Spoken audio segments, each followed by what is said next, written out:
Alright, here's my video on how the 505 works. I have it set up to take external MIDI sync, so I will hit start over here. You can hear this internal drum pattern. There's a variety of these, and they're very nice.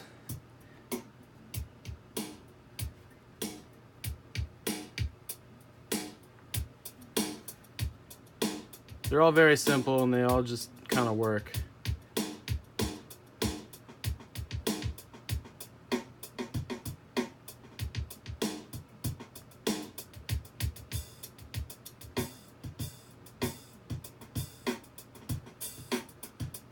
So that one's called Groove Beat 1.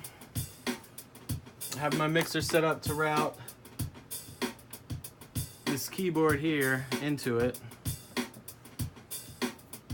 So when I hit one of these buttons, it'll start recording on the downbeat of the loop.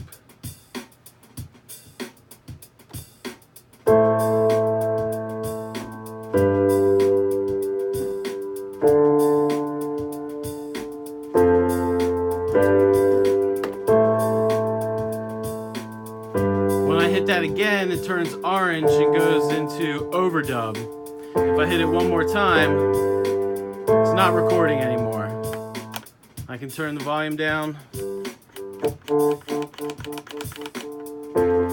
work that thing.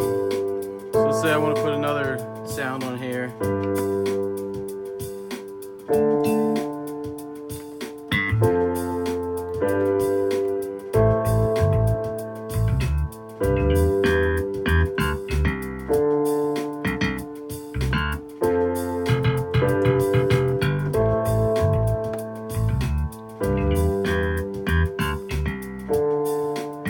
So the second loop will automatically be as long as the first loop. You can change that if you want. You can set them all individually ahead of time, or you can just wing it.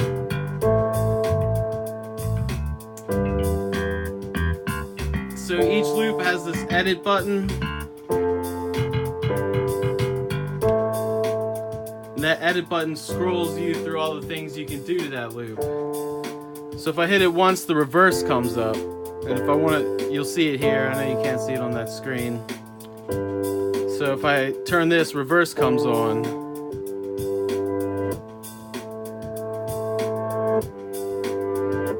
Which is cool. Sometimes I play my chord progression backwards and then flip it so it's forwards, but it's got the reverse reverb.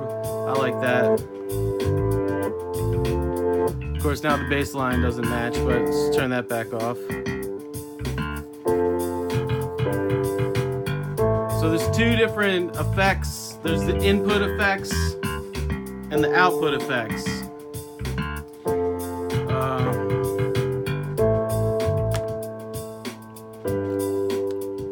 If I hit the edit again, it comes to the track effects. I'll just go through all these real quick. This is how many measures, reverse, track effects, measure, reverse, track effects. So just by tapping on the edit button, you get through to those parameters pretty quick. So let's say I want the track effects on, that's these. You have three different kinds of effects. If I hit A, the flanger comes on, it says flanger. This knob kind of is like a one knob control. However, if you hit the arrow here,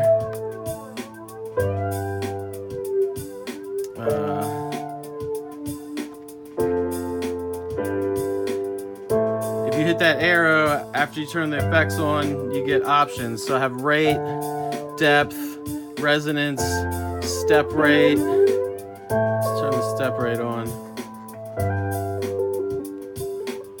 Nice step flanger. If you turn any of these things that can be tempo synced, you turn all the way up to the top. So now it's on quarter notes. So besides the flanger, all the different track effects would be filter,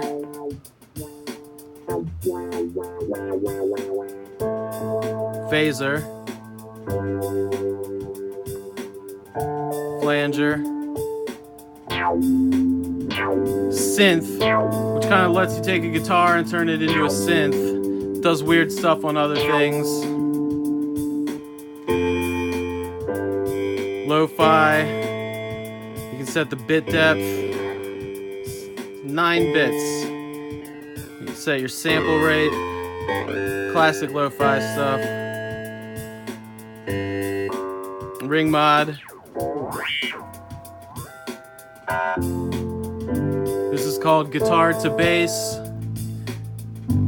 So if you're just looping with the guitar, you can get a bass tone. Slow gear, which I think is kind of like a reverse envelope effect.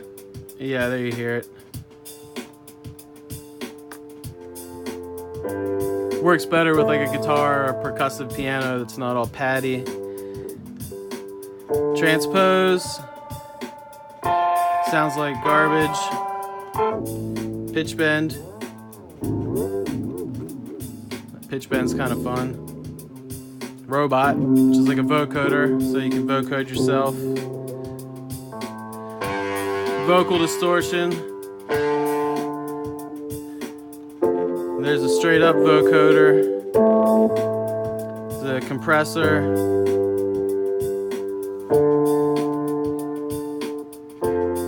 Got an EQ, so if you go in the EQ, you got a low, low mid, high, high.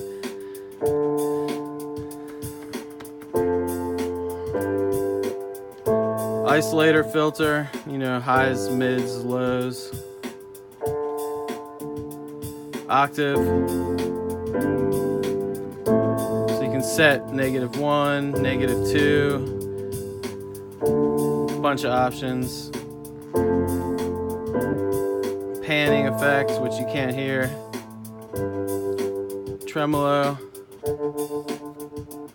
Slicer. This is a couple different patterns here. You can set your sync rate.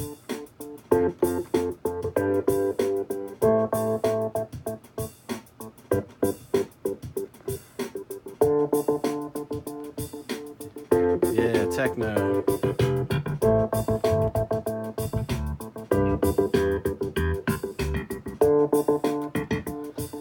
So right now, this is also going to the output effects, but if I don't want the bass to go to the output effects, I just hit that until it says track effects, turn it off. Now there's no effects on anything, hit this one again.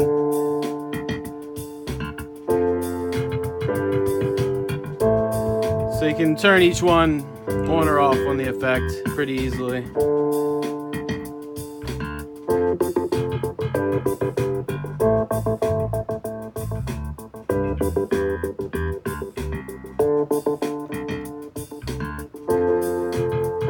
We got some delays. There's a regular delay, panning delay, tape echo. Probably hard to hear on this reverby piano.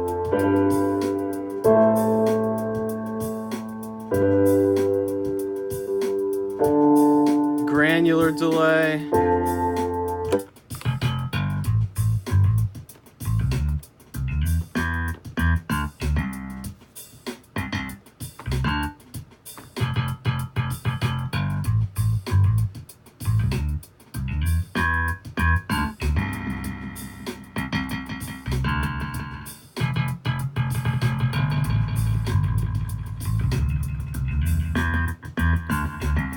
This is a roll effect.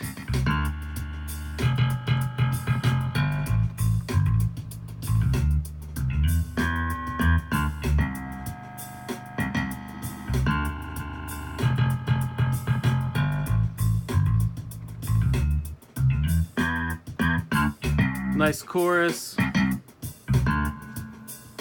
Big reverb. Beat repeat.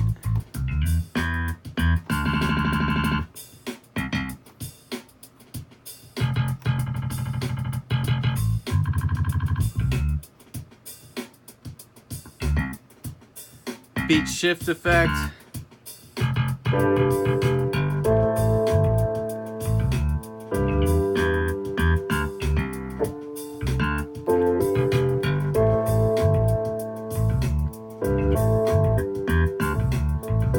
beat scatter, which is, you know, that roll and scatter thing, but kind of cheesier.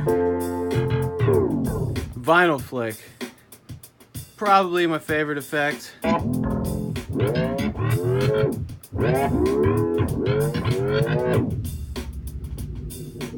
So if I turn the bass off,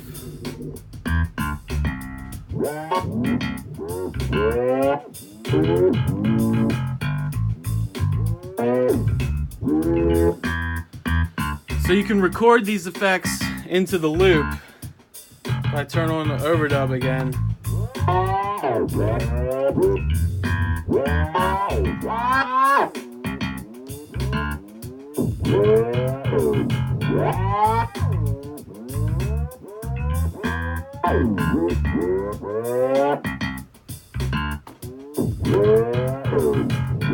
so now the effect is off, but it's been recorded onto that pad's loop.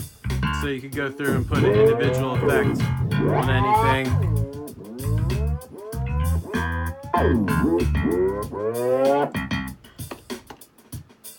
Hit the stop buttons, they stop. I have it set up so if you double tap it, it erases the loop, which is fast. Otherwise you have to like hold this down for a few seconds to erase the loop. So input effects work kind of the same way. Let's say we want like a phaser.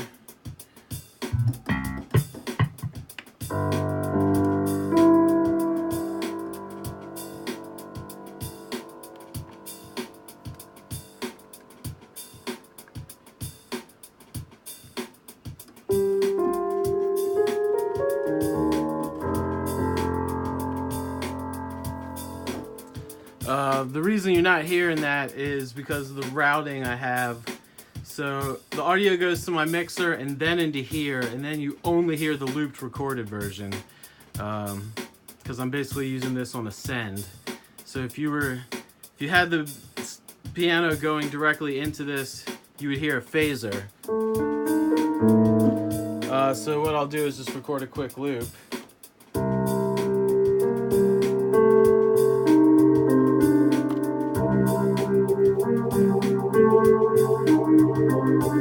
So that records the effect wet, obviously, right in there. Most of the input effects are the same as the track effects, but not all of them.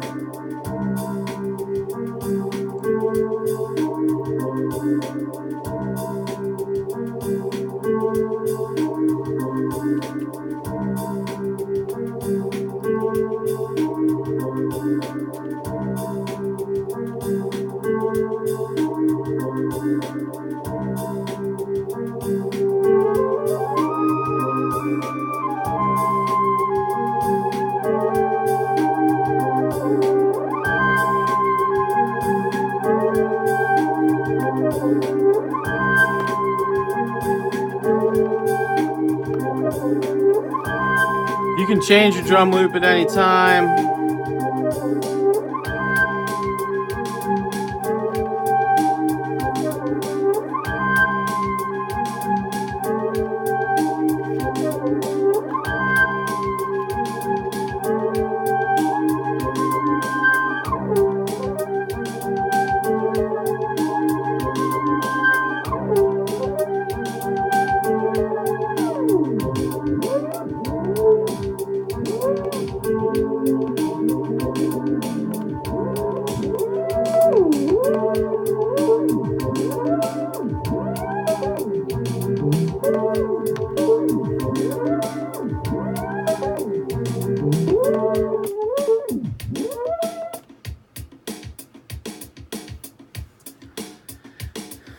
That starts and stops everything.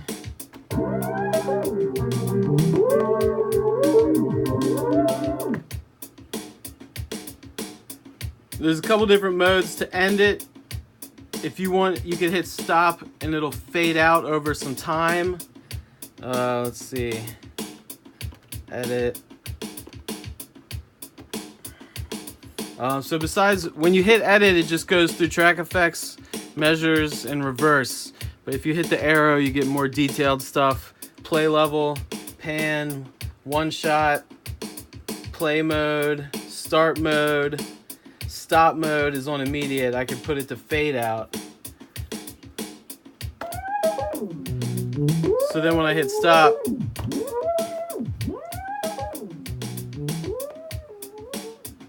it'll slowly fade the loop out. Could be useful.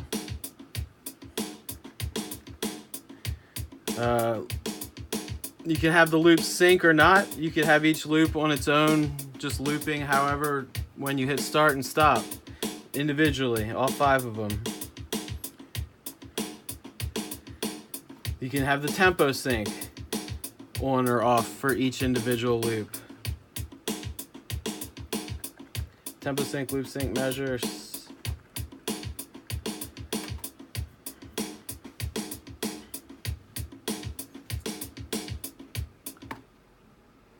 That stops the drums. There we go.